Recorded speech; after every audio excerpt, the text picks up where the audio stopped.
Hello traders, good evening. இந்த video வந்து நாளைக்கான ப்ரீ மார்க்கெட் ரிப்போர்ட் கிடையாது. ஏன்னா நாளைக்கு வந்து மார்க்கெட் ஹாலிடே. இது ஒரு போஸ்ட் மார்க்கெட் ரிப்போர்ட் அப்படின்னு நினச்சிக்கலாம். நான் மண்டே வந்து ஒரு ரிப்போர்ட் கொடுத்தேன், டியூஸ்டே போட முடியல, வெனஸ்டே. ஆனால் எல்லா ப்ரீ மார்க்கெட் ரிப்போர்ட்லேயுமே ஒரு லைன் வந்து மென்ஷன் பண்ணியிருந்தேன். 23,860 ஒரு லைன் வந்து முன்னாலே ட்ரா பண்ணிட்டேன். இன்னைக்கு கூட பாருங்கள், எக்ஸாக்டாக அந்த லைனுக்கு கீழே போக முடியலை. அந்த லைனில் வந்து சப்போர்ட் எடுத்து மார்க்கெட் மேலே போயிருந்தது. பட் நேற்று வந்து என்னுடைய ப்ரீ மார்க்கெட் ரிப்போர்ட்டில் 2 டார்கெட் கொடுத்துருந்தேன். ஒரு டார்கெட் ரெண்டுமே வந்து 24,000க்கு மேலே.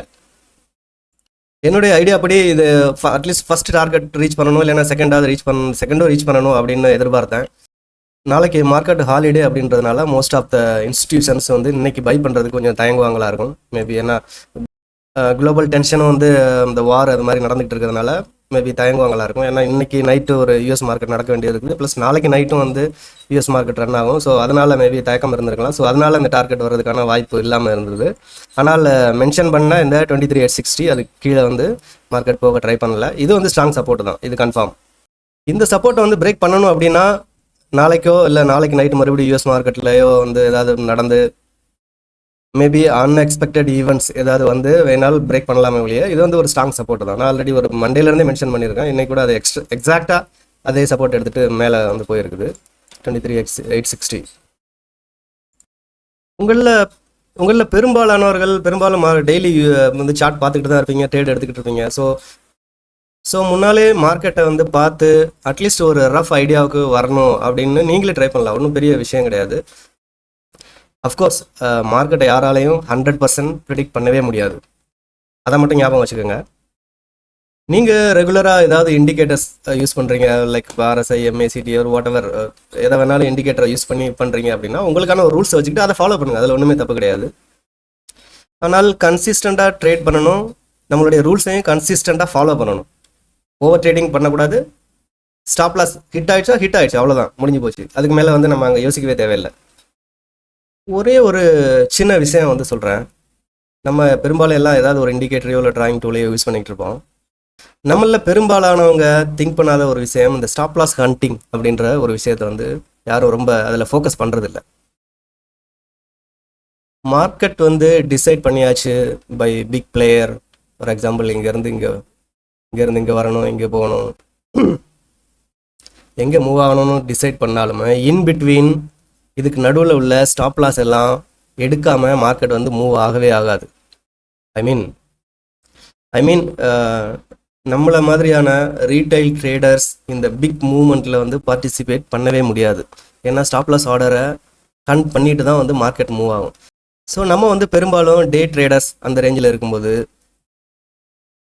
ஸ்டாப் லாஸை எங்கே ஹண்ட் பண்ண போகுது அப்படின்ற ஒரு விஷயம் நமக்கு தெரிஞ்சாலே அந்த மூமெண்ட்டே நமக்கு போதுமான ப்ராஃபிட்டாக இருக்கும். ஸோ அதை பற்றி வந்து பெரும்பாலும் தெரிஞ்சுக்கணும்.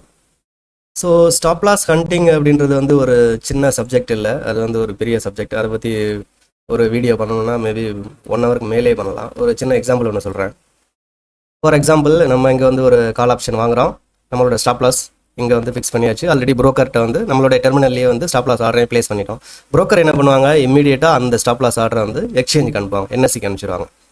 ஈவன் ப்ரோக்கர் ஆஃபீஸில் ஒர்க் பண்ணுறவங்களுக்குமே வந்து சிங்கிள் பர்சனுக்கோ யாருக்குமோ அக்சஸ் வந்து கிடைக்காது. தென் இந்த ஆர்டர்ஸ் எல்லாம் வந்து எக்ஸ்சேஞ்சுக்கு போயிடுச்சு. எக்ஸ்சேஞ்சிலையும் வந்து யாரும் அந்த ஆர்டர்ஸோட டீட்டெயிலை யாராவது சிங்கிள் பர்சன் வந்து அதை அக்சஸ் பண்ணவே முடியாது.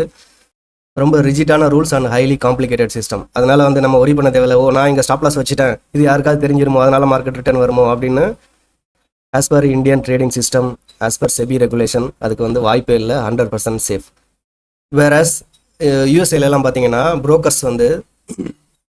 ப்ரோக்கர்ஸ் வந்து இங்கே பை பண்ணவங்களாம் எத்தனை பேர் இங்கே ஸ்டாப் லாஸ் ஆர்டர் வச்சுருப்பாங்க அப்படின்னு சொல்லிட்டு அவங்களுக்கு அந்த டேட்டாவை வந்து வெளியில் உள்ளவங்களுக்கு விற்கிறதுக்கான ரைட்ஸ் இருக்குது.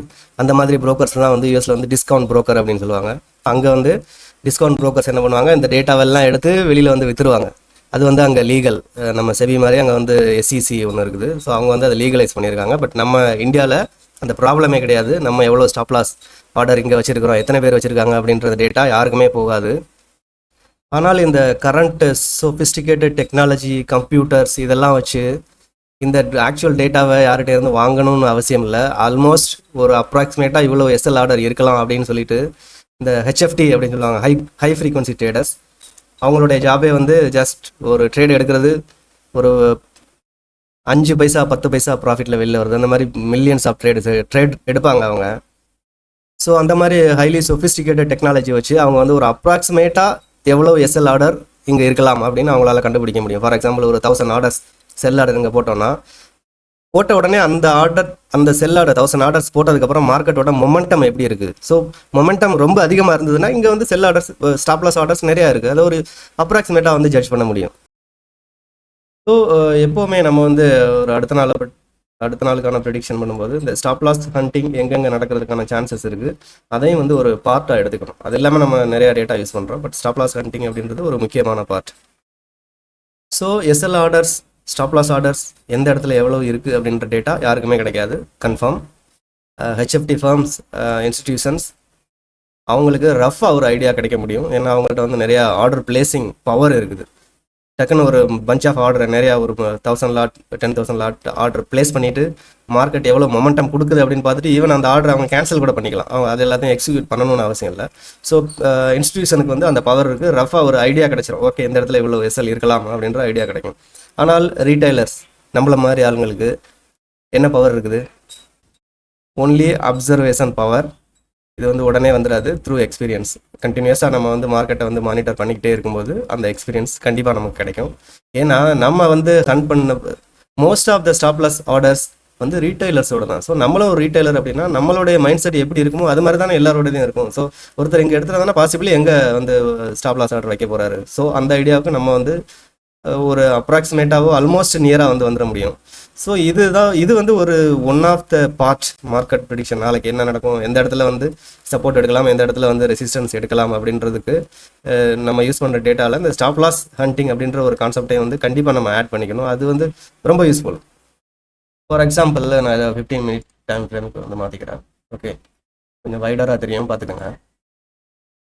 ஃபார் எக்ஸாம்பிள் இந்த டேல பாருங்கள் 24,000 வந்து கிராஸ் பண்ணிடுச்சு. கிராஸ் பண்ணோடனே பெரும்பாலான ரீட்டைலர்ஸ், சில பேர் வந்து லாங் டேர்மாக வந்து ஆப்ஷன் பை பண்ணுறவங்களும் இருக்காங்க, மேபி ஃபியூச்சர் ஷார்ட் பண்ணுறவங்களும் இருக்காங்க, மேபி பண்ணிவிட்டு ஒரு 1 வீக் இல்லை 3 days 4 days அந்த மாதிரி வெயிட் பண்ணுறவங்க நிறைய பேர் இருக்காங்க. அவங்கெல்லாம் வந்து நெக்ஸ்ட் டே வந்து நல்ல ப்ராஃபிட் கிடச்சிருச்சு. ஸோ என்ன பண்ணுவாங்க, அவங்களோட ப்ராஃபிட்டில் பாதியை புக் பண்ணிவிட்டு மிச்சத்தை வச்சுருப்பாங்க. ரீட்ரேஸ்மெண்ட் நடக்கும்போது ஆல்மோஸ்ட் இன்கேஸ் அவங்க ஆப்ஷன் வாங்கியிருந்தா இந்த ப்ரைஸும் அவங்க வாங்கின ப்ரைஸும் ஒன்றா தான் இருக்கும். இந்த இடத்துல வந்து எல்லோரும் வெளியில் போயிருப்பாங்க. அகைன் இங்கே மிஸ் பண்ணவங்க, ஐயோ இந்த ஷார்ட்டை நம்ம மிஸ் பண்ணிட்டோமே நினைச்சோம், மறுபடியும் வந்து இங்கே ஜம்ப் ஆகிருப்பாங்க. ஸோ அவங்களும் வந்து பாதி புக் பண்ணியிருக்கலாம், இல்லை இன்னும் போகும்னு வெயிட் பண்ணியிருக்கலாம், அவங்களோட ஸ்டாப் லாஸையும் வந்து எடுத்தாச்சு. ஸோ கண்டினியூஸாக யாரெல்லாம் ஸ்டார்ட் பண்ணுறாங்களோ எல்லாருடைய ஸ்டாப் லாஸையும் வந்து எடுத்தாச்சு.